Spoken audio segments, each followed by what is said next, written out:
기도하고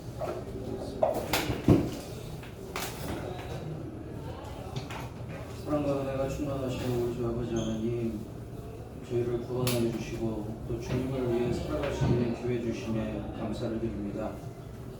저희를 복음으로 불러주시고 또 주님의 사랑으로 불러주셨습니다.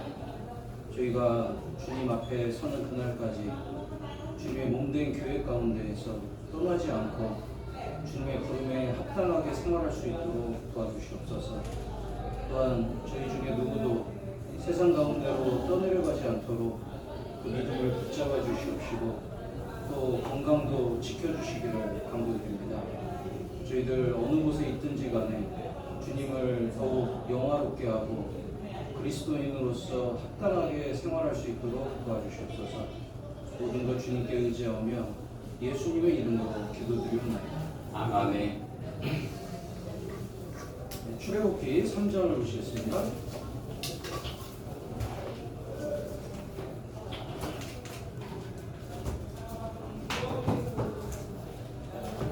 출애굽기 3장 1절부터 5절까지입니다. 저하고 같이 교독하도록 하겠습니다. 3장 1절 제가 먼저 읽겠습니다. 모세가 그 장인 미디안 제사장 이드로의 양 무리를 치더니 그 무리를 광야 서편으로 인도하여 하나님의 산 호렙에 이르되 여호와의 사자가 떨기나무 불꽃 가운데서 그에게 나타나시리라. 그가 보니 떨기나무에 불이 붙었으나 사라지지 아니하는지라. 이에 가로되 내가 돌이켜 가서 이 큰 광경을 보리라. 떨기나무가 어찌하여 타지 아니하는고 하는 동시에 여호와께서 그가 보려고 돌이켜 오는 것을 보신지라.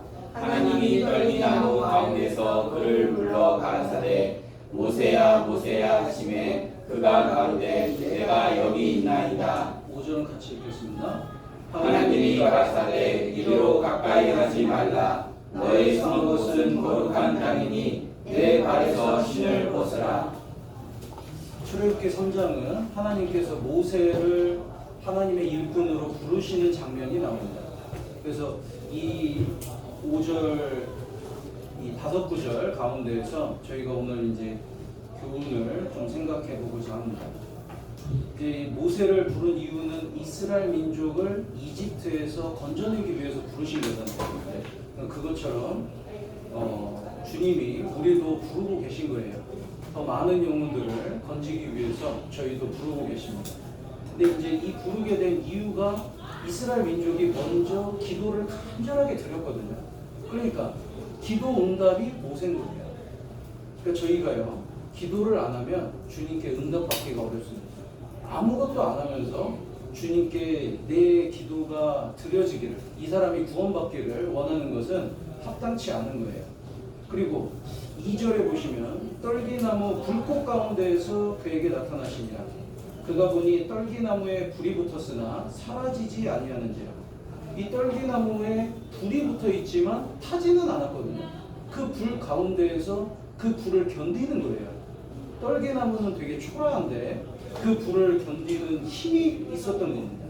하나님이 같이 계신 거예요. 그게 떨기나무가 이스라엘을 가리키기도 하고 예수님을 상징하기도 하고 구원받은 그리스도인을 나타내기도 하는 거거든요. 고난은 있지만 그 가운데에서 그 모든 것들을 이겨내는 힘이 있는 겁니다. 하나님이 함께 계실 때. 그리고 여기 이제 하나님께서 모세를 부르세요. 4절에 보시면 마지막 부분에 모세야 모세야 하시니 그가 가로되 내가 여기 있나이다. 이 모세를 부르는데 뒤를 쭉 읽어보시면 모세가 거절하죠. 저는 합당치 않습니다. 근데 계속 얘기하는 게 저는 합당치 않습니다. 저는 능력이 없습니다. 그러니까 하나님은 한 번도 안 나와요. 자기를 바라보니까 당연히 합당치 않죠. 근데 하나님 계속 대답하시는 것은 너는 합당치 않은데 나는 너에게 능력을 줄 수 있는 거예요. 그래서 나로 말미암아서 네가 모든 걸 할 수 있다라는 걸 계속 말씀하시면서 결국에는 모세를 불러가지고 이스라엘 민족 출애굽하는데 귀하게 사용하십니다. 그래서 오늘 이 내용을 가지고 하나씩 좀 공부를 해보도록 하겠습니다. 여기 이제 먼저는 이스라엘 민족에게 민족을 위해서 모세를 준비하신 것은 이제 이스라엘 민족의 기도 응답이었어요. 여기 2장 23절을 보시겠습니다. 여러 해 후에 애굽 왕은 죽었고 이스라엘 자손은 고역으로 인하여 탄식하며 부르짖으니 그 고역으로 인하여 부르짖는 소리가 하나님께 상달한지라. 출애굽기 2장 23절. 이때 이스라엘 민족은 400년간 종살이 하고 있잖아요. 종의 자녀가 태어나면 자동으로 노예가 되는 겁니다. 그러니까 여기에서 벗어날 수 있는 방법은 하나도 없어요. 그들이 뭘 해도 뭐 출세를 한다고 하면 지금 우리 시대에 열심히 공부하고 뭐 그러면은 뭐 출세할 수도 있잖아요. 그런데 종으로 태어난 이상은요 희망이 없는 거예요. 처음에 태어날 때부터 죽을 때까지 무조건 종입니다. 그래서 죽도록 종살이 하다가 죽는 거예요. 그러니까 이스라엘 민족이 의지할 곳은 하나님밖에 없었습니다. 그래서 하나님께 기도해요.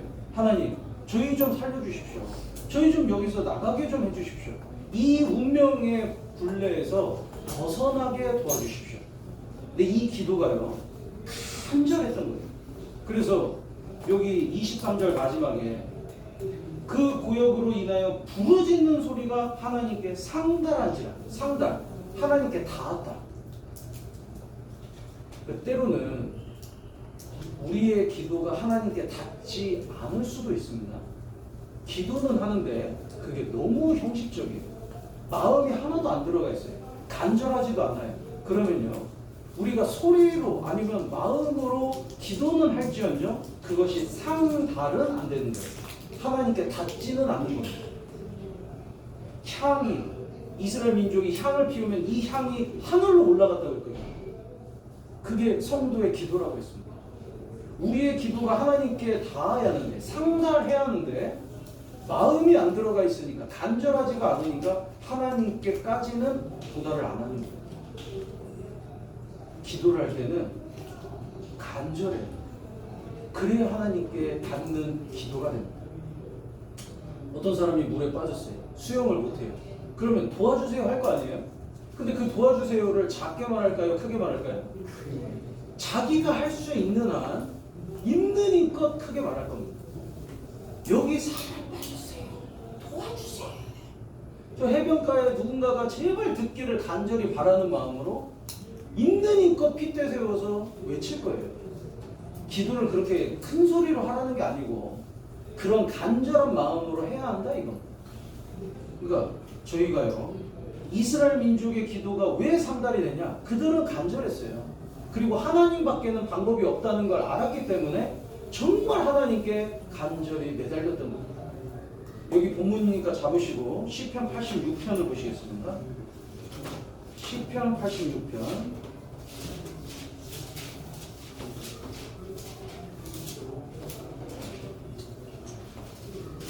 시편 86편 3절. 시편 86편은 다윗의 기도입니다. 다윗이 이렇게 기도했죠. 주여 나를 긍휼히 여기소서. 내가 종일 주께 부르짖나이다. 하루 종일 주님께 부르짖습니다. 저를 좀 불쌍히 여겨주십시오.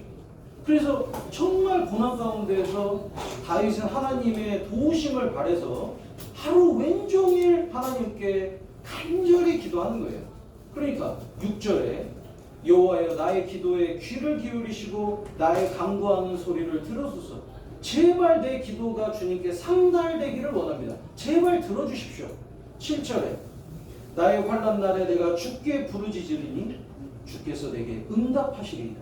다윗은 알고 있었어요. 내가 간절히 기도하는 이 기도는 분명히 주님께 상달이 된다. 주님이 들으신다. 그리고 기어코 기도 응답을 받잖아요. 저희도 무언가 기도할 게 있잖아요. 그때 형식적인 기도가 아니라 간절히 기도해요. 우리 온 마음을 다 들여가지고 주님 이 기도만큼은 주님께 닿았으면 좋겠습니다. 주님 들어주십시오. 간절히 기도하는 제목들 그 간절히 기도해야 하는 거예요. 그래서 이렇게 기도할 때 주님이 응답해 주시는 겁니다. 여기 출애굽기 3장으로 돌아보겠습니다. 그래서 이 기도가 상달이 되니까 하나님 뭐라고 하시냐면 출애굽기 3장 7절에 여호와께서 가라사대 내가 애굽에 있는 내 백성의 고통을 정령히 보고, 하나님 보셨죠? 눈으로 보셨습니다. 그들이 그 간역자로 인하여 부르짖음을 듣고 들으셨죠? 그리고 그 우고를 알고 그들의 슬픔을 내가 안다. 진짜 머리로 이해도 하셨다는 거예요. 듣고 귀로 들으시고 눈으로 보시고 그리고 마음으로 그 슬픔을 느끼셨어요. 그리고 8절에 이제 내가 내려와서 발로 내려오셨죠? 그들을 애굽인의 손에서 건져내고 그들을 그 땅에서 인도하여 아름답고 광대한 땅, 젖과 꿀이 흐르는 땅, 곧 가나안 족속, 헷 족속, 아모리 족속, 브리스 족속, 히위 족속, 여부스 족속의 지방에 이르려 하노라. 너희를 내 손으로 인도해내겠다. 그러니까 하나님은요, 그냥 말로만 사랑하신다고 하시는 게 아닌 거예요. 우리가 기도할 때 그 기도를 온몸으로 받아들이시고 기어코 내려오셔가지고 이스라엘 민족을 건져내신겠다 이겁니다. 하나님이 저희를 사랑하실 때에도 말로만 사랑하신 게 아니었죠. 창조를 하실 때는 말씀으로만 하셨어요. 빛이 있으라 하시면 빛이 있으니까. 육지와 물을 나누실 때도 그냥 말씀으로. 새, 동물, 인간 모든 걸 만드실 때도 다 말씀으로. 그런데 우리를 구원하시는 일은 말씀으로 안 하셨습니다. 요한복음 3장 16절에 하나님이 세상을 이처럼 사랑하사 독생자를 주셨으니 예수 그리스도를 보내셨죠. 자기 독생자 예수 그리스도를 이 땅에 보내셨습니다. 예수님은 기꺼이 이 땅에 오셨어요. 말로만 내가 너희를 사랑한다, 죄사함 받아라 그러지 않고 진짜 죄를 용서해 주시기 위해서 죄를 짊어지시고 죄값을 갚기 위해서 피 흘려서 십자가에 죽어주셨습니다. 예수님은 말로만 사랑하신 게 아니에요. 사랑을 보여주셨어요. 자기 목숨을 들여가지고 진짜 사랑을 보여주셨습니다. 이 D.L. 무디가 요한복음 3장 16절을 본문으로 해서 설교를 그렇게 해보려고 했대요. 그런데 기어코 죽을 때까지 그걸 본문으로는 설교를 못했다는 거예요. 왜냐하면 하나님이 세상을 이처럼 사랑하다. 자기는 이처럼을 어떻게 설명할지 잘 모르겠다. 아직도 준비가 안 된다. 이게 얼마나 크냐는 거예요. 저를 사랑하시나요? 네. 저도 사랑합니다. 그러면 얼마큼? 이제 사랑은 하는데 얼만큼이 중요하죠. 사랑은 하는데 내 자식을 줄 수 있는 만큼 사랑하나? 저도 여러분들을 사랑하지만 은찬이를 줄 만큼 사랑하냐? 이건 안 되는 거거든요.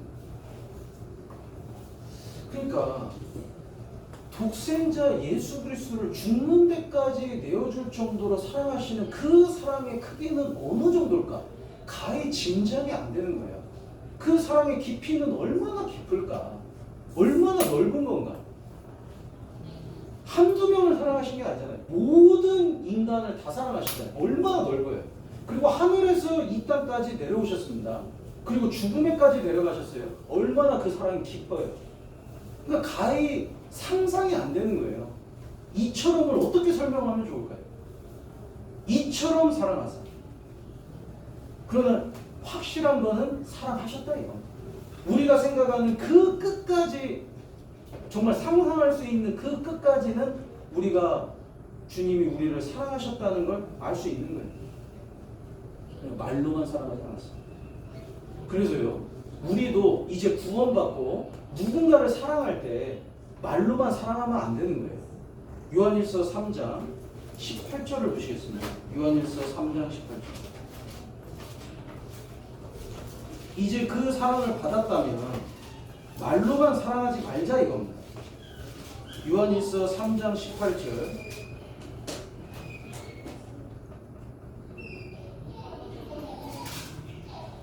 자녀들아, 우리가 말과 혀로만 사랑하지 말고 오직 행함과 진실함으로 하자. 말로는 누가 사랑을 못해요. 아이고 사랑합니다. 아이고 그렇습니다. 국회의원들 막 약속 많이 하잖아요. 제가 뭐 하겠습니다. 뭐 하겠습니다. 제가 뭐 우리 주민들 진짜 사랑하지 않으면 누가 사랑합니까? 말로는 막 다 사랑하는 것처럼 모든 걸 다 줄 것처럼 하는데 국회의원 딱 되고 나면 입 싹 닦잖아요. 그건 진짜 사랑이 아니다 이거예요. 말과 혀로만 하지 말고 행함과 진실함으로 하자. 진짜 행함으로 보여줘야 한다는 거예요. 야고보서 2장을 보시겠습니다. 여기 보시면 히브리서 다음에 야고보서 2장 15절 16절. 만일 형제나 자매가 헐벗고 일용할 양식이 없는데 너희 중에 누구든지 그에게 이르되 평안히 가라, 더욱게 하라, 배부르게 하라 하며 그 몸에 쓸 것을 주지 아니하면 무슨 이익이 있으리요? 다 말뿐이죠. 아유 힘드시겠네요. 평안히 하세요. 마음 평안히 먹으세요. 아유 추우시겠네요. 덥게 하세요. 아유 배고프시겠네요. 배부르게 하세요. 그러면서 아무것도 안 줘요. 아무것도 도와주지 않아요. 그럼 이게 무슨 사랑이냐 이거예요. 말로만 하는 건 사랑이 아니다라는 거예요. 진짜로 사랑한다면 실질적인 도움을 줘야 하는 겁니다. 그러니까 우리가 형제자매님들을 사랑한다고 말은 하면서 실제로 도와주지 않는다. 그건 맞지 않아요. 진짜 도와줘야 돼요. 우리가 영혼들을 사랑한다고 하면서 실질적으로 찾아가지 않고 물질을 쓰지 않고 실질적으로 전도하지 않는다. 구원 받으셔야죠. 구원 받으셔야죠. 말만 한다면요. 그건 사랑하지 않는다는 거예요. 영혼들을 건지기 위해서 물질도 희생하고 시간도 희생하고 심지어 우리 자신도 들여가지고 영혼들을 건지기를 원하는 겁니다. 왜? 우리 진짜 사랑합니다. 제가 그 지난주에 신임 전도인 교육이 있어가지고 마닐라 중앙교회 갔다 왔는데 박근성 목사님이랑 식사 같이 했거든요. 그때 이제 저 아버지 전도하는 거 이제 기도 했어요. 그랬더니 이제 박근성 목사님도 이제 아버님 전도했던 이야기 해주시더라고요. 그래서 참 아버지 되게 힘드셨대요, 목사님도. 근데 누군가에게 이제 말씀을 들었는데 아버지는 그냥 이제 말로만 하면 안 되고 가족들은 용돈을 드려야 한다. 그래서 이제 없는 형편에 두둑히 이제 용돈 준비해가지고 드렸더라고요. 근데 또 진짜 우연인지 모르겠지만 이제 학예수양에 거절을 안 하셨대요. 전도 집회였나? 하여튼 말씀 듣자고 하니까 그때는 또 거절을 안 하셨다는 거예요. 나중에 이제 그게 물꼬가 돼가지고 계속 듣고 결국에 이제 구원을 받으셨다고. 왜 우리가 물질까지 쓸 수 있을까? 진짜 그 영혼을 사랑하기 때문에 쓸 수 있는 거잖아요. 우리가 사랑한다고 하면서 아무것도 하지 않는다는 거는요, 사랑하지 않는다는 증거입니다.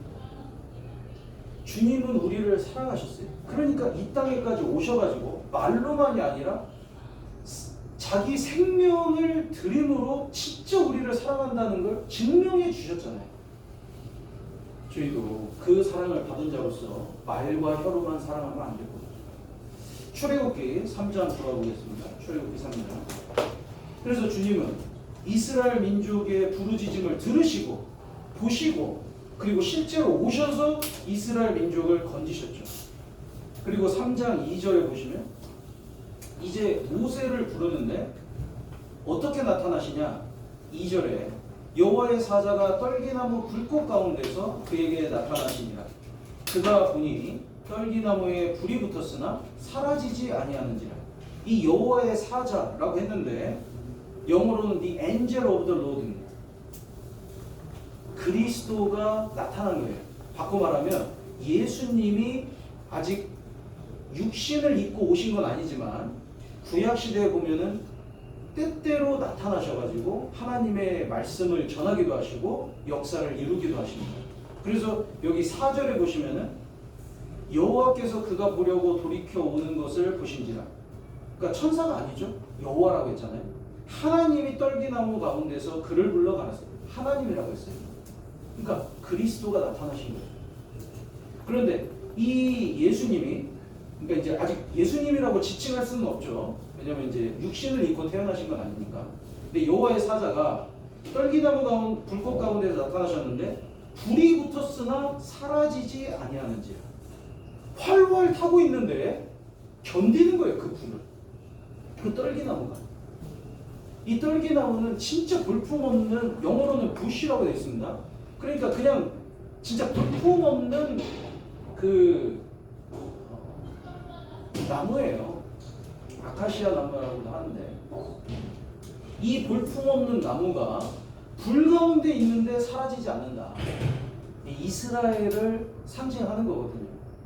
이스라엘은 아주 작은 민족이잖아요. 그리고 엄청난 불에 들어갔습니다. 고난도 많고 핍박도 많았어요. 그런데 이 땅에서 사라지지 않잖아요.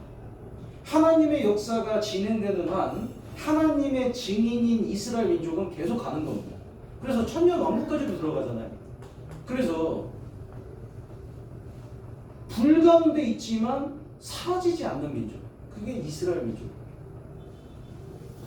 그리고 예수님을 나타내기도 하거든요. 예수님은 엄청난 핍박을 받으셨잖아요. 그리고 고난도 많으셨잖아요. 그런데 기어코 누구도 예수님을 막지 못하고 기어코 예수님은 십자가 짊어지고 가셔가지고 구원을 이루셨잖아요. 이 성막이 예수님의 그림자기도 합니다. 성막 안에 들어가면 휘황찬란하죠. 다 금으로 덮여져 있거든요. 너무 아름다워요. 그런데 겉에는 해달 가죽이에요. 4개의 덮개가 있는데 맨 마지막 덮개, 그러니까 맨 바깥의 덮개는 해달 가죽. 제일 볼품없습니다. 그러니까 이사야 53장에 보면 예수님이 아무런 아름다움이 없으셨다. 그래서 우리가 예수님을 알아보지 못했다. 예수님 볼품없죠. 떨기나무 같은 거거든요. 그런데 불 가운데에서는 절대 타지 않습니다. 그 모든 고난을 이기시고 복음을 이루셨잖아요. 그리고 이 떨기나무가 구원받은 그리스도인이기도 한 거예요. 우리가 왜 고난이 없어요? 얼마나 많아요. 불같은 고난들이 계속 지나갑니다. 근데 그 가운데에서도 키워코 복음 전하는, 그리고 키워코 그 고난을 이겨내는 그리스도인의 모습을 나타내는 겁니다. 다니엘서 3장을 보시겠습니다. 다니엘서 3장 6절. 여기 보시면 다니엘의 세 친구가 있습니다. 사드락, 베삭, 아벳느고. 그런데 느부갓네살 왕이 자기의 신상을 만들어 놓고 절하지 않으면 다 죽이겠다는 거예요. 특별히 풀무불에 넣겠다는 거예요. 그래서 6절에 누구든지 엎드리어 절하지 아니하는 자는 즉시 극렬히 타는 풀무에 던져 넣으리라 하며. 근데 다니엘의 세 친구는 절하지 않았죠? 결국에 넣습니다. 여기 보시면은 22절에 왕의 명령이 엄하고 풀무가 심히 뜨거우므로 불꽃이 사드락과 메삭과 아벳느고를 붙든 사람을 태워 죽였고, 그러니까 가까이 있던 사람이 그냥 타 죽을 정도로 그 불이 너무 센 거예요. 그 불에 사드락, 메삭, 아벳느고를 집어넣었습니다. 그런데 아무 해를 당하지 않았죠. 느부갓네살 왕이 너무 놀래가지고 24절에 이렇게 얘기합니다. 그때 느부갓네살 왕이 놀라 급히 일어나서 무사들에게 물어가로되 우리가 결박하여 불 가운데 던진 자는 세 사람이 아니었느냐. 25절에 왕이 또 말하여 가로되 내가 보니 결박되지 아니한 네 사람이 불 가운데로 다니는데 상하지도 아니하였고 그 넷째의 모양은 신들의 아들과 같도다 하고, 이 신들의 아들 누구실까요? 예수님. 또 나타나신 거예요. 그 불 가운데에서 그 다니엘의 세 친구를 보호해 주신 겁니다. 불 가운데 넣지 않는 게 주님의 뜻이 아니에요. 주님의 뜻은 불 가운데 들어가더라도 그 가운데에서 그 불을 이겨내는 게 주님의 뜻인 겁니다. 그러니까 고난을 주지 않는 게 주님 뜻이 아니라 고난을 주시지만 그 가운데 주님이 함께 계셔서 그 고난을 이겨낼 수 있도록 하시는 게 주님 뜻이거든요. 주님은요, 강한 군대를 만들고 싶어 하십니다.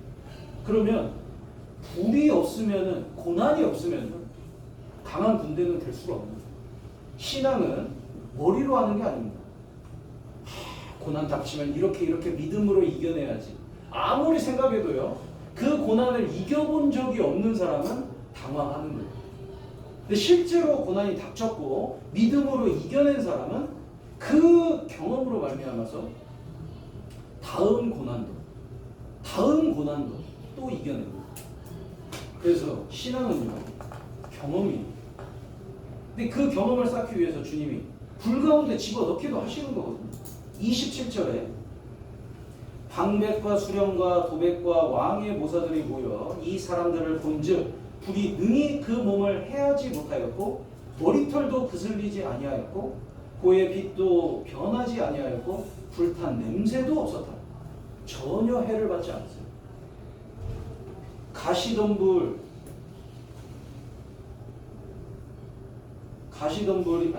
이 불꽃 가운데 있었지만 타지 않았던 것처럼 구원받은 그리스도인도 많은 고난들이 있지만 그 모든 고난을 이겨내는 겁니다.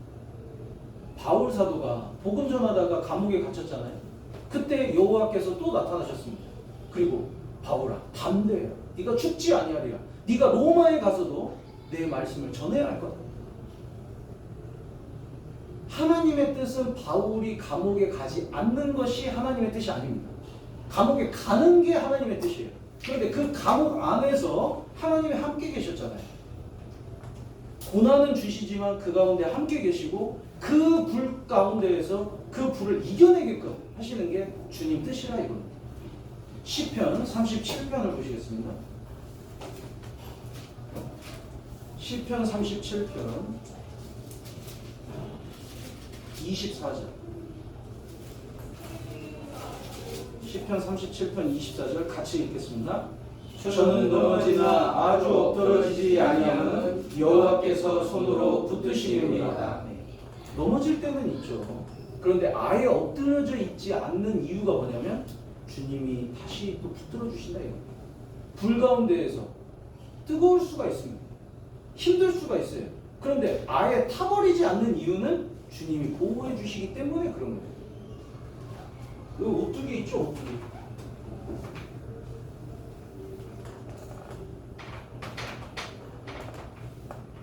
어렸을 때 이거 너무 신기했는데 아무리 밀쳐도 다시 일어나는 거예요. 어린 마음에 이게 왜 그런지 몰라가지고 분해를 해봤잖아요. 다 아시죠? 여기 추가 이렇게 있잖아요. 그러니까 넘어져도 추 때문에 다시 일어나. 넘어져도 다시 일어나. 이 그리스도인이잖아요. 아무리 넘어져도요 주님 때문에 다시 일어나는 거예요. 그래서 주님의 자녀들은 히브리서 10장 39절에 우리는 뒤로 물러가 침륜에 빠질 자가 아니요 오직 영혼을 구원함에 이르는 믿음을 가진 자니라. 침륜에 빠질 수는 있지만 거기에 계속 머물지 않는 이유는 뭐냐? 영혼 건지기 위해서 주님이 또 힘을 주시고 그것 때문에 또 나아간다 이겁니다. 오직 영혼을 구원함에 이르는 믿음을 가진 자. 그래서 그리스도인도요 불 가운데 있는 이 떨기나무지만 그 가운데에서 타지 않고 견디는 겁니다. 다시 출애굽기 3장 돌아보겠습니다. 3장 3절에 보시면 이게 너무 신기해서 모세가 보러 왔어요. 불 가운데 있는데 타질 않잖아요. 그러니까 신기해서 보러 왔거든요. 3절에 이에 가로되 내가 돌이켜 가서 이 큰 광경을 보리라. 너무 신기한 거예요. 이런 거 본 적이 없거든요. 떨기나무가 어찌하여 타지 아니하는 거 하는 동시에. 그러니까 구원받은 그리스도인이 정말 큰 고난 가운데 있지만 주님을 의지해서 그 고난을 이겨내는 모습을 보면은 다른 사람들이 어떻게 볼까요? 너무 신기한 겁니다. 큰 광경이라고 생각하는 거예요. 그래서 보러 오거든요. 너가 이런 일을 당했는데 어떻게 아직도 소망을 갖고 살아갈 수가 있어? 진짜 이런 게 힘든 일이 있으면 나 같으면 자살할 것 같은데 어떻게 견뎌? 어떻게 이겨냈어? 소망에 관한 이유를 묻는 자들에게는 대답할 것을 예비해라 라고 하셨잖아요. 소망에 대해서 우리가 가진 소망에 대해서 묻는 자들이 있는 거예요. 불 가운데 있지만 그걸 이겨내는 그 모습을 보고 너무 신기해하는 겁니다. 구원받은 그리스도인들이 초대교회 때 순교를 당했잖아요. 근데 순교를 당하는 그 순간에도 찬양을 불렀다고 해요. 그 찬양을 부르는 모습을 보고 로마인들이 너무 신기해하는 겁니다. 그리고 충격을 받아요. 도대체 저들이 믿는 믿음은 뭐길래 죽는 것도 두렵지 않아 하는 거냐. 죽는 순간에도 어떻게 찬양을 부를 수 있냐. 그래서 복음이 더 활발하게 전해집니다. 빌립보서 보시겠습니다. 빌립보서 1장. 빌립보서 1장 12절.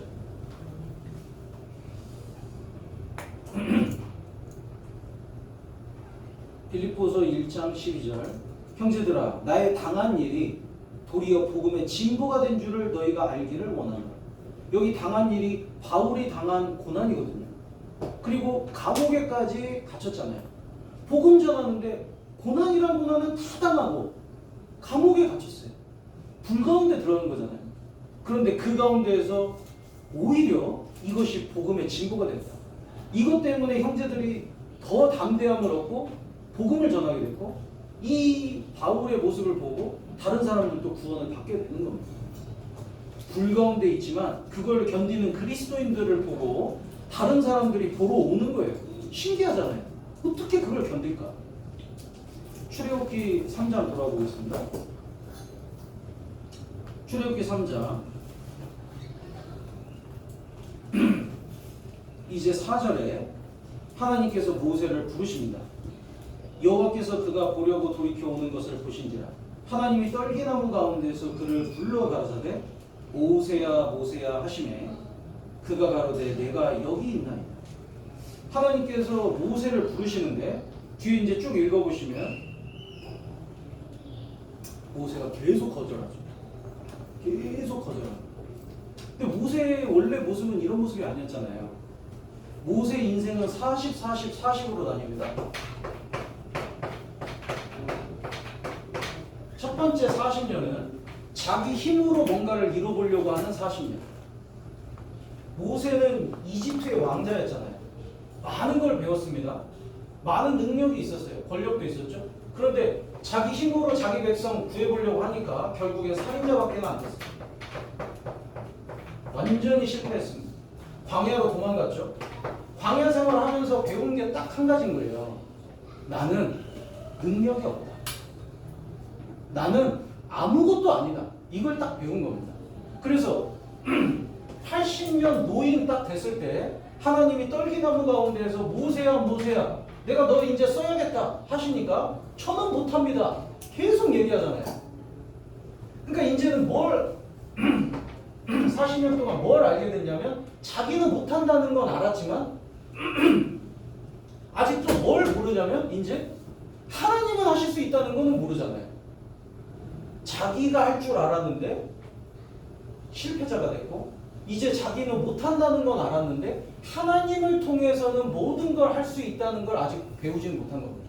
그러니까 계속 거절하는 이유가 뭐냐면 내가 누구간데 딱 요거예요.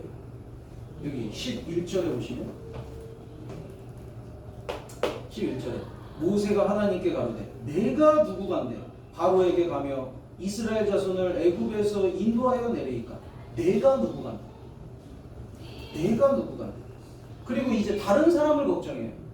3장 13절에 보시면 모세가 하나님께 고하되 내가 이스라엘 자손에게 가서 이르기를 너희 조상의 하나님이 나를 너희에게 보내셨다 하면 그들이 내게 묻기를 그의 이름이 무엇이냐 하리니 내가 무엇이라고 그들에게 말하리이까. 이스라엘이 어떻게 반응할지 그게 걱정되는 거예요. 내가 이렇게 얘기하면 그들이 이렇게 얘기하면 제가 또 어떻게 보이겠습니까? 4장 1절에 모세가 대답하여 가로되 그러나 그들이 나를 믿지 아니하며 내 말을 듣지 아니하고 이르기를 여호와께서 내게 나타나지 아니하셨다 하리이다. 제 말 안 들을 겁니다. 그러니까 내가 누구한테 나는 능력이 없습니다. 그리고 다른 사람이 나를 어떻게 생각할지 그거 걱정하고 있잖아요. 포커스가 뭐예요? 나, 다른 사람. 여기 하나님이 있습니까 없습니까? 하나님이 없어요. 그러니까 이 담대할 수가 없는 거예요. 4장 10절에 보시면 모세가 여호와께 고하되 주여 나는 본래 말에 능치 못한 자라. 주께서 주의 종에게 명하신 후에도 그러하니 나는 입이 뻣뻣하고 혀가 둔한 자니이다. 아직도 자기 보고 있죠? 저는 능력이 없습니다. 내가 누구간데 다른 사람이 나를 어떻게 볼까요? 하나님이 없는 그리스도인은 담대할 수가 없습니다. 그러니까 하나님이 계속 얘기하시는 건 뭐냐면 네가 중요한 게 아니고 나를 보라고. 내가 누구냐가 중요한 거다. 계속 대답하시는 게 그 내용이거든요. 여기 3장 12절에 이제 모세가 내가 누구간데 이렇게 물어보니까 하나님께서 너는 모세고 네가 좋아하는 건 이런 거고 너한테 이런 특징이 있고 모세에 대해서 전혀 설명하지 않으시잖아요. 왜? 모세는 중요한 게 아닌 거예요. 내가 누구간데 이렇게 물었는데 하나님은 내가 누구냐를 자신이 누구냐를 설명해 주십니다. 왜? 하나님이 중요한 거예요. 그래서 12절에 하나님이 가라사대 내가 정녕 너와 함께 있으리니 네가 백성을 애굽에서 인도하여 낸 후에 너희가 이 산에서 하나님을 섬기리니 이것이 내가 너를 보낸 증거니라. 내가 너와 함께 있겠다. 내가 너와 함께 있냐 없냐가 중요하지 네 자체가 중요한 게 아니야. 사사기 6장 15절에 보면 하나님께서 기드온을 부르십니다. 근데 그 기드온을 큰 용사여 이렇게 불러요. 근데 기드온이 그때 뭐 하고 있었냐면 그 포도주 틀에서 포도주 틀이 이제 땅 밑에 이렇게 들어가 있는 구조인데 거기에 숨어가지고 곡식을 빻고 있었거든요. 왜? 적들이 훔쳐갈까? 적들이 더 약탈해갈까? 그러니까 완전히 걱정이에요. 그런데 하나님이 기드온을 부르실 때는 큰 용사요. 제가요? 자기가 자기를 보면 큰 용사가 아니거든요. 그래서 제가요? 저는 아닌데요? 저는 겁쟁인데요? 저는 약한데요? 근데 거기에 뭐라고 하시냐면 큰 용사요. 여호와께서 너와 함께 계시도다. 하나님이 함께 있으면 너는 큰 용사다. 근데 기도는 아직도 자신감이 없잖아요. 담대하지 못하잖아요. 그러니까 계속 물어봅니다. 하나님은 계속 대답해요. 내가 너와 함께 할 거다. 그래서 계속 이적도 보여주고 설득하는 거예요. 내가 너와 함께 할 거라. 그러니까 기도원이 그것이 딱 믿어지는 순간 굉장히 담대해집니다. 저희의 담대함은 속된 말로 깡에서 오면 안 되는 거예요. 깡 있죠, 깡. 죽으면 죽지 마. 깡. 그건요, 진짜 쉽게 무너집니다. 진짜 이 어려움이 닥치면요, 쉽게 무너져요. 그리고 고백하게 될 겁니다. 저는 못합니다. 저는 아무것도 안 해요. 그때 진짜 주님을 보게 됩니다. 주님. 딱 보니까 주님은 하실 수 있잖아요. 주님이 함께 하시면 내가 진짜 이 모든 것들을 이룰 수 있다는 것을 진짜 깨닫게 되는 겁니다. 그래서 여호수아 1장 보시면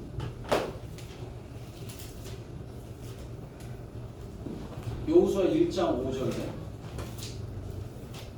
너의 평생에 너를 등이 당할 자 없으리니 내가 모세와 함께 있던 것 같이 너와 함께 있을 것입니다. 내가 너를 떠나지 아니하며 버리지 아니하리니. 모세를 출애굽기 3장에 처음으로 부르셨는데 내가 너와 함께 하겠다 해가지고 평생 함께 하셨잖아요. 이제 모세가 죽었습니다. 여호수아가 차기 리더가 됐어요. 여호수아는 너무 두려운 거예요. 모세와 늘 함께 했는데 모세가 없잖아요. 모세가 하라는 대로 하면 됐는데 이제는 모세가 없이 자기가 이스라엘 민족을 인도해야 하는 거거든요. 너무 두렵습니다. 근데 모세와 함께 했던 하나님이 이제 여호수아에게도 나타나셔서 내가 모세와 함께 했던 것처럼 너와도 함께 할 거야. 그리고 실제로 여호수아가 죽는 그날까지 하나님 함께 하십니다. 여호수아가 진짜 담대했잖아요. 그 여호수아와 함께 했던 하나님이 저희와도 지금 함께 하신다고 말씀하시는 거잖아요. 너와도 함께 하겠다. 그러니까 우리가 우리 자신을 보면 어떻게 다른 사람을 전도할까? 두려움이 크잖아요. 어떻게 주님의 역사를 이룰까? 두려움이 크잖아요. 그런데 우리 자신에게 향한 시선을 돌려가지고 주님께로 딱 향해 보면 다 될 거잖아요. 주님이 함께 하신다는 게 진짜 믿어지면 두려울 게 없잖아요. 출애굽기 3장을 보시겠습니다. 돌아와서 출애굽기 3장 14절에 보시면 하나님이 자기 자신을 소개하십니다. 너무 멋지게 소개하시는 거예요. 14절에 하나님이 모세에게 이르시되 나는 스스로 있는 자니라. 또 이르시되 너는 이스라엘 자손에게 이같이 이르기를 스스로 있는 자가 나를 너희에게 보내셨다 하라. 영어로는 I am who I am. 나는 나다.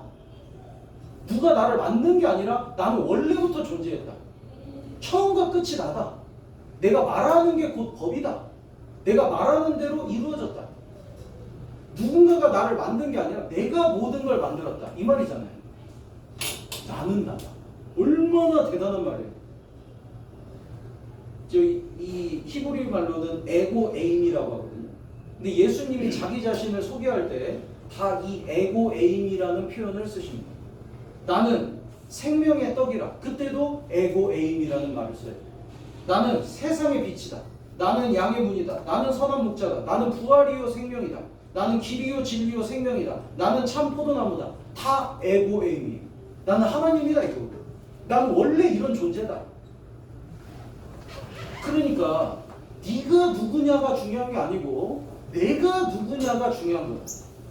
이 말씀 하시는 거잖아요. 너를 볼 게 아니고 네 능력 보고 좌절할 게 아니고 나의 능력을 보라고. 내가 능력을 줄 거라고. 그래서요. 이적으로 이걸 또 보여주십니다. 이 출애굽기 4장 2절에 보시면 여호와께서 제가 시계가 없습니다.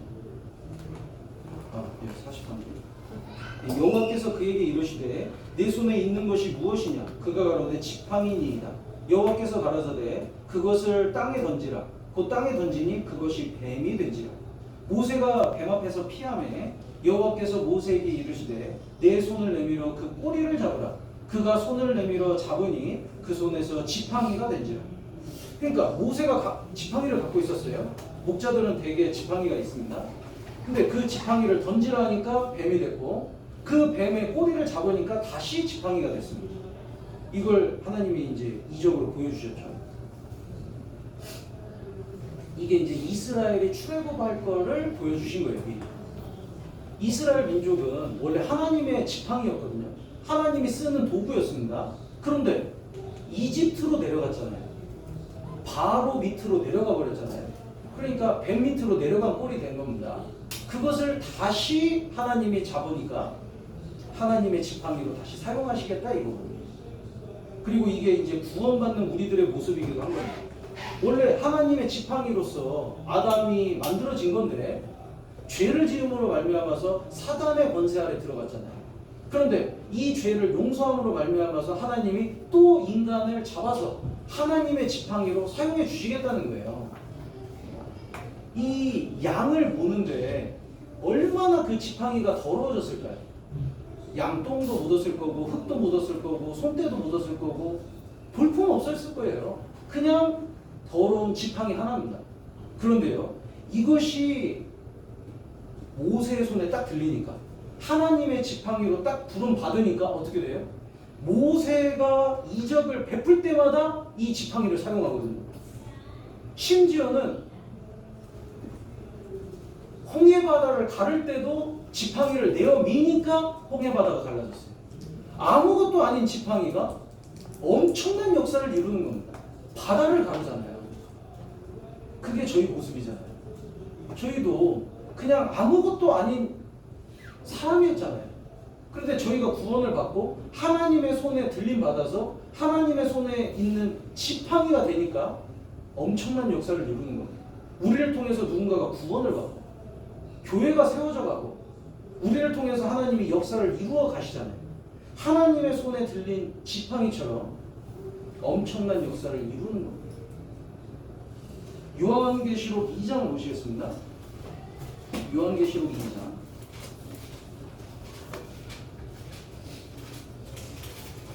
요한계시록 2장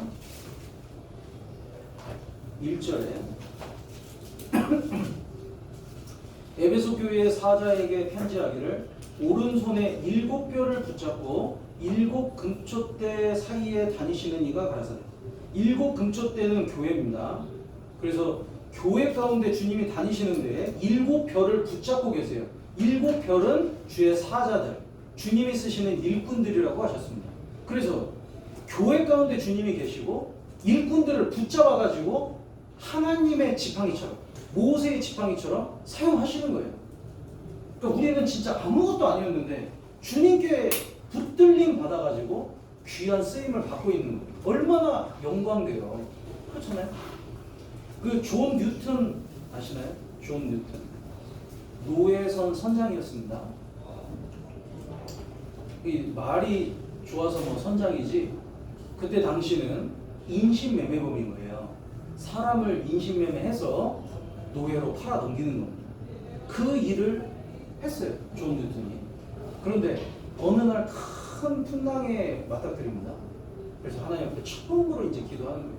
제발 살려달라. 그리고 결국에는 이제 말씀을 듣고 구원을 받아요.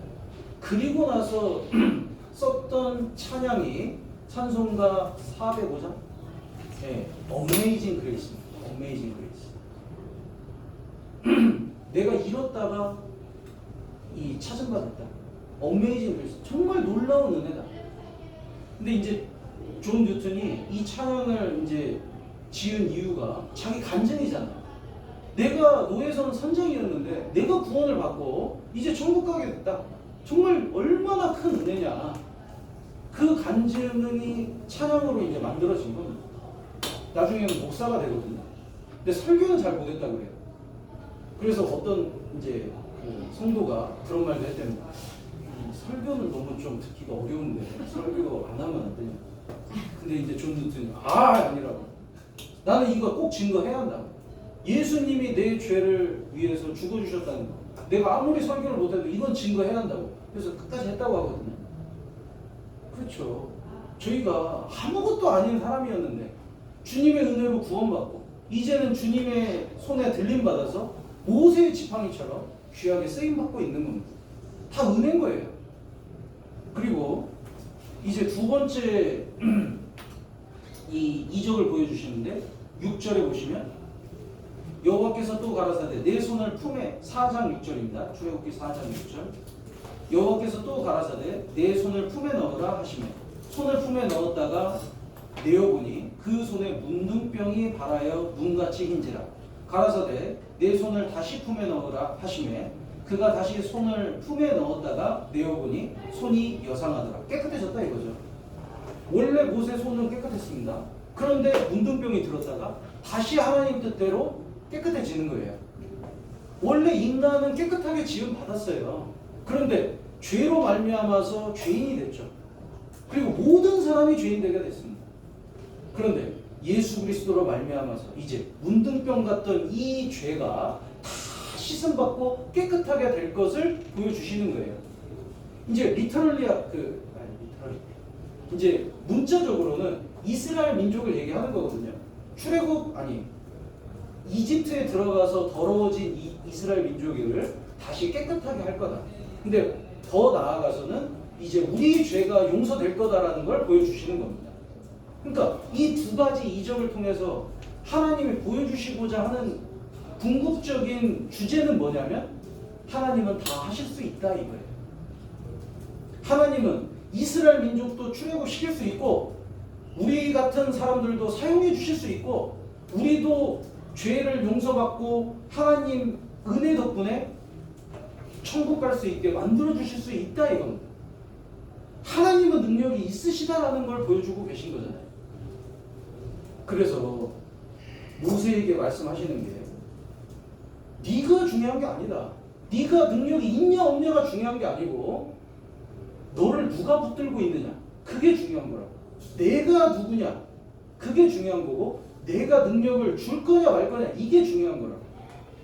그거를 계속 말씀하고 계신 거예요. 그래서 4장 11절에 보시면 여호와께서 그에게 이르시되 누가 사람의 입을 지었느냐 누가 벙어리나 귀머거리나 눈 밝은 자나 소경이 되게 하였느냐 나 여호와가 아니니까. 12절 이제 가라 내가 내 입과 함께 있어서 할 말을 가르치리라. 마태복음 10장에 보면 예수님이 제자들을 복음을 전하기 위해서 보내십니다. 근데 이 말씀을 전하기 위해서 보내기 전에 어떤 일을 하시냐면 귀신을 쫓아낼 수 있는 능력을 줘서 보냈다고 하셨어요. 그러니까 주님은요 우리를 보내실 때 빈손으로 보내시는 게 아니에요. 보내신다면 반드시 할 수 있는 능력을 주시고 보내시는 거거든요. 모세를 부르신다. 이 말은 뭐냐면 내가 능력을 주겠다라는 거예요. 누가 입을 지었느냐? 누가 귀머거리를 만들었느냐? 내가 다 만들었는데 내가 너한테 능력을 못 주겠느냐? 능력 줄 거니까 너는 나를 믿고 따라오라는 겁니다. 그리고 동역자도 준비하셨다고 했어요. 14절에 여호와께서 모세를 향하여 노를 바라시고 가라사대 내 사람 내 형 아론이 있지 아니하뇨 그의 말자람을 내가 아노라 그가 너를 만나러 나오나니 그가 너를 볼 때에 마음에 기뻐할 것이라. 네 동역자 아론도 미리 준비해놨다. 근데 여기 자세히 보시면요 그가 너를 만나러 나오나니 이미 지금 나오고 있다는 거예요. 그렇죠? 영어로는 He is also coming out to meet you. 지금 오고 있다라는 거예요. 하나님이 이미 부르셨습니다. 그러니까요. 지금 잘 생각해 보세요. 지금 여기에서는 하나님이 모세를 부르고 계시고 또 아론에게는 또 나타나셔가지고 모세 만나도록 광야로 너는 이제 가야 한다. 아론을 또 부르고 계신 거예요. 양쪽에 나타나셔서 이 둘을 딱 만나게끔 다 일하고 계시는 거예요. 4장 27절에 보시면 27절에 여호와께서 아론에게 이르시되 광야에 가서 모세를 맞으라 하시매 그가 가서 하나님의 산에서 모세를 만나 그에게 입맞춘다. 그러니까 하나님이 이렇게 표현하거든요. 양쪽 줄 끝에서 일하시는 분이 하나님이시다. 이쪽 끝에서는 모세를 만나서 오라고 하시고 이쪽 끝에서 아론을 불러가지고 모세 만나러 광야로 가라고 하시고 그러니까요. 근데 이 줄이 이제 한 줄 뿐이겠어요? 우리 인생에서 줄이 막 얽히고 설키고 막 엄청나게 많습니다. 그런데 그 모든 줄 끝에는 하나님이 지금 일하고 계신 거예요. 그래서 그 모든 것들이 맞아가게 해가지고 키워코 하나님의 역사를 이루시잖아요. 우리가 동역자가 없으면 동역자를 준비해 주시잖아요. 그게 하나님의 역사다 이건. 그러니까 하나님이 모세를 부르시면서 네 동역자 아론도 내가 지금 이미 불렀다. 준비해놨다. 저희 삶 가운데에서 저희 자신을 보면 자신감이 있을 수가 없습니다. 저도요, 솔직히 주님이 부르셔서 목회를 하면서요, 또 선교하면서도요, 정말 매일매일 느껴요. 주님, 제가 합당한 겁니까? 이게 불쑥불쑥 올라와요. 말씀을 전하는 데에도, 목회를 하는 데에도, 복음을 전하는 데에도, 또 어떤 문제가 생기면 이걸 해결하는 데에도 정말 제가 합당한 사람입니까? 불쑥불쑥 올라오거든요. 너무 부족해요. 그런데 그거는 내 생각이고 그렇잖아요. 그거는 나고 주님은 아니잖아요. 그러니까 주님은 아니시니까 제가 또 갑니다. 그래서 또 가거든요. 그래서 주님 의지해서 가보면 주님이 맞잖아요. 능력도 주시고 주님 지혜로 그 모든 것들을 해결해 가시잖아요. 그리고 엄청난 역사를 이루시잖아요. 나는 진짜 아무것도 아닌데 영혼들이 구원받고 교회가 세워지고 거기에 내가 쓰임받을 수 있다면 주님은 능력이 있으십니다. 그래서요, 이 주님이 모세에게 명령하신 게 있어요. 3장 5절에 보시면 3장 5절은 같이 읽겠습니다. 하나님이 가라사대 이리로 가까이 가지 말라. 너의 선 곳은 거룩한 땅이니 네 발에서 신을 벗어라. 네 발에서 신을 벗어라. 신이 얼마나 더럽겠어요. 그리고 목동이었으니까 얼마나 더 더럽겠어요. 그러니까 내가 섰는 곳은 거룩한 곳이. 나는 거룩하니 너 더러운 신발 벗어라.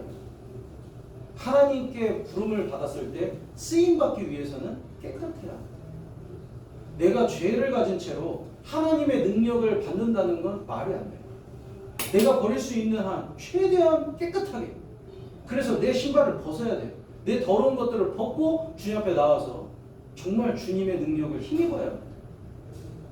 주님께 쓰임 받기 위해서는요, 내가 갖고 있는 죄를 버려야 하는 거예요. 그리고 이 신발이 오래 신었을 거 아니에요? 그러면서 이 자기 발과 딱 맞았을 거예요. 그러니까 딱 자기 신발이에요. 왜 그 새 신발을 신었을 때 뒤꿈치 까질 때 있잖아요. 아직 길이 덜 들어가지고. 근데 오랫동안 신은 신발은요, 너무 편해요. 내 발에 딱 맞게 이미 이제 딱 맞춰졌어요. 근데 그걸 벗으라고 하는 거거든요. 네 생각, 네 경험, 네 자신 벗어라. 자기를 부인하고 나를 쫓을 거라고 하셨잖아요. 자기가 펄펄 살아있는 한에는 주님이 불러도 자기를 의지하지 하나님을 의지하지 않습니다. 자기 길을 가지 하나님의 길을 가지 않아요. 그러니까 네가 신고 있는 신발 벗으라고 하시는 거예요. 네가 어떤 인생을 살았든 그건 네 경험이니까 그거 벗고 새로운 피조물로 새 길을 가야 하는 겁니다. 그래서 주님이요, 이제 새 신발을 신기시고 내가 걸어왔던 길이 아니라 주님이 부르시는 길, 복음을 전하는 길, 그 길로 이제 가라 하시는 거거든요. 그리고 이제 이걸 약속하셨습니다. 여호수아 1장 3절입니다. 여호수아 1장 3절.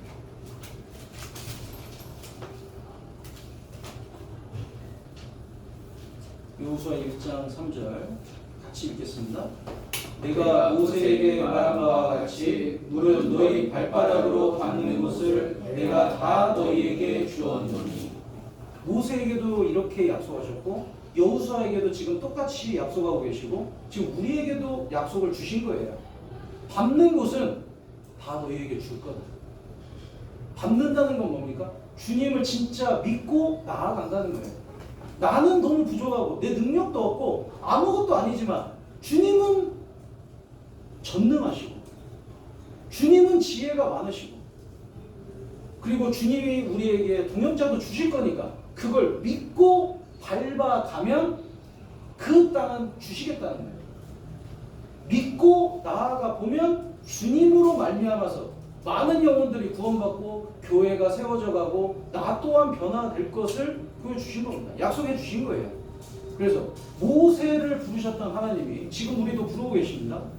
이스라엘 민족을 건지기 위해서 모세를 부르셨는데 우리 주변에 있는 많은 영혼들을 건지기 위해서 우리를 또 부르고 계신 거예요. 모세야 모세야 부르듯이 우리 이름을 부르시면서 부르고 계신 거예요. 우리가 아무리 부족하고 우리는 할 수 없을 것처럼 보여도 우리를 보면 안 됩니다. 우리 능력 볼 게 아니에요. 다른 사람 볼 것도 아니에요. 오직 주님 바라보면 주님이 이루실 걸 믿고 나아갈 수 있어요. 나아가 보면 주님이 약속하신 것처럼 밟는 곳을 내가 다 너희에게 주었느니 엄청난 역사를 보게 될 겁니다. 저도요. 정말 자신 없는 이 목회 생활이나 선교지만 진짜 모세를 부르셨던 하나님이 나도 부르셨으니까 나도 주님 의지해서 하루하루를 나아가야지. 이런 정말 진짜 이런 마음으로 살아가고 있습니다. 저희 자신도 우리 모두가 너무 부족한 부분들이 많지만 주님을 통해서 큰 역사가 이루어질 거기 때문에 담대히 갔으면 좋겠습니다. 같이 기도하겠습니다. 아버지 하나님 감사합니다. 저희들 늘 부족하고 연약하지만 그런 저희들을 불러주시고 주님의 능력으로 힘입혀 주시고 또 동역자도 주심에 감사를 드립니다. 저희들 주변에 아직 구원받지 않은 영혼들이 많이 있습니다. 저희의 힘으로는 한 영혼도 건질 수 없고 또 주님의 역사를 이룰 수 없음을 알고 주님께만 의지합니다. 저희와 늘 함께하여 주시고 또 인도해 주시옵소서. 이 모든 기도 우리 주 예수 그리스도 이름으로 기도드리옵나이다. 아멘.